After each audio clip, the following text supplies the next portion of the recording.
like know.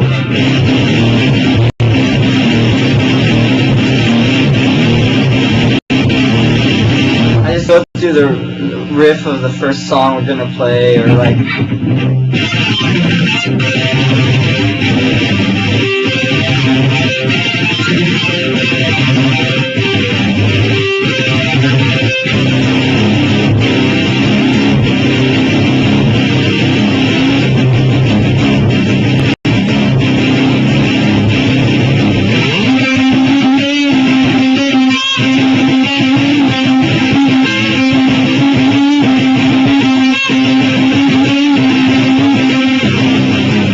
I just make sure I'm warmed up to play the first song if I'm going to start the first song, you know, or whatever the first song is. You know.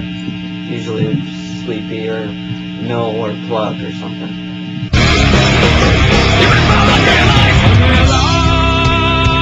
Yeah, salsa, anything like Elvis Crespo, the guy who sings Suavemente. That guy's cool.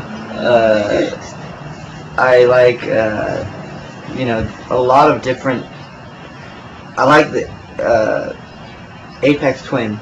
He's a really cool electronic guy, and I don't know. There's a lot of cool DJs like Frankie Bones and DJ Shadow.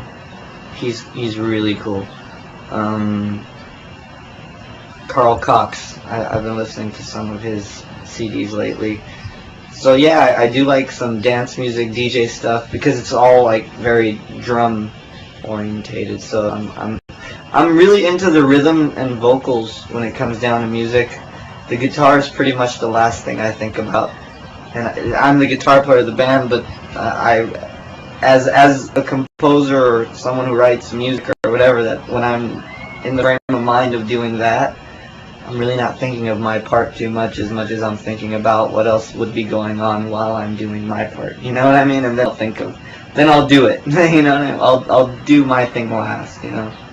So, basically, you know, I do a lot of writing for the band, so I write some music here, and I'll take it to the band and, you know, create a vibe. I try to create the vibe with, you know, just... I'm like I said, I'm a drummer in my head, so it's like when I'm playing these riffs sometimes, I have all these beats that are going into my head. You know, it's like I might be playing a Tony Iommi riff, but like have like a break beat in the background, and I'd be going to John and say, hey, try that. That'd be funny, you know what I mean? It'd be fun. Like if you listen to our song on the tribute record, I mean, it's sort of like James Brown meets salsa version of Snowblind.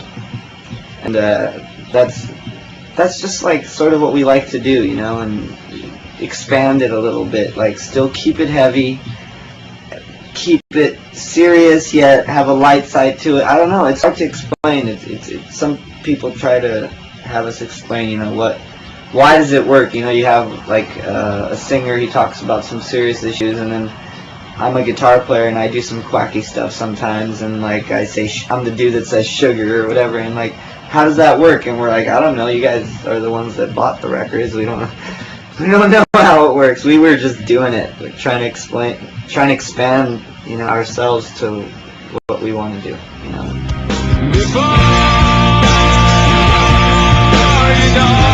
Well, I play solos, but my solos would tend to be something closer to like, not like what, you know, I just mentioned maybe Randy Rhoads and Eddie Van Halen, but I probably wouldn't play like them. I'd probably play closer to like someone like a Mark Knopfler or a Jerry Garcia or a Jimmy Page mixed, you know, Carlos Santana, David Gilmour. When it comes to my soloing, I keep it simple. I don't like the whole, you know, it's not that I don't like it. I like listening to like stuff like Yngwie Malmsteen. I love Buckethead. I think he's great, but it's just not the path that I mean, I used to have friends that played like that, and I never really, it's not the path that I take in my playing. I just never was interested in doing that. I'm more into songwriters and people who write songs, and how there's a certain attitude you can bring out of the guitar that, like, you don't really need to be playing 100 notes at a time, And Carlos Santana can probably tell you the same thing, you know, like he can take a note and take it forever, and it'll make you feel something. And when I play more melodically, and you know, I like to have melodic type of solos if I have a solo. Like, not very many heavy guitar players have been soloing these days, and like on our record you'll hear like, I don't know, 3 or 4 songs maybe that have guitar solos in them, just because as a songwriter I said, hey, you know, it fits. It's not like, you know, the 80s, like where every song had to have one, but like, it doesn't mean like now that we're in a different era that you can't have one, you know what I mean? I think you can have guitar solos every now and then, it just don't overdo it, you know, tastefully.